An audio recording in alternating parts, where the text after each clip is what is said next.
সোমবার রাশিয়ার ইয়াকুৎস্ক শহরে তাপমাত্রা রেকর্ড করা হয় -৪৫°C।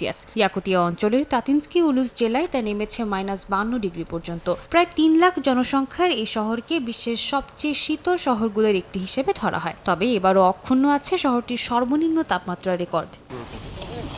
চরম ঠান্ডার মধ্যেও খোলা রয়েছে বাজারে জমাট বাঁধা মাছ বিক্রি করছেন বিক্রেতারা। ক্রেতাদের ভিড়ও কম নয়। গরম কাপড় চাপিয়ে বাজার সদাই করতে রাস্তায় নেমে পড়েছেন শহরটির বাসিন্দারা। শীতকে উপেক্ষা করেই চলছে দৈনন্দিন কার্যক্রম।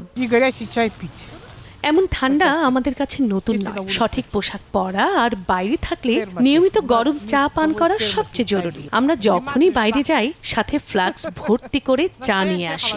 খারাপ আবহাওয়া বলতে কিছু নেই, শুধু যথাযথ পোশাক পরতে হবে। সামনের উৎসবের মৌসুম আসছে, সবাই বাইরে বের হয়ে আবহাওয়া উপভোগ করা উচিত।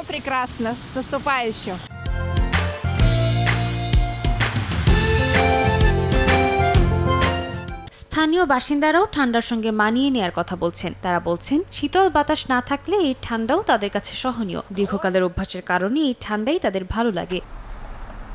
তীব্র শীতের কারণে শহরের স্কুলগুলো অনলাইনে ক্লাস চালু করেছে। তবে গণপরিবহন ও অফিস আদালত চলছে স্বাভাবিক সময়সূচিতে। কুয়াশায় ঢাকা রাস্তায় চলাচল করছে বাস ও গাড়ি। তীব্র শীত সত্ত্বেও ইয়াকুৎস্কের স্বাভাবিক জীবনযাত্রা থেমে নেই। সাদিয়া তাসনিম, সময় সংবাদ।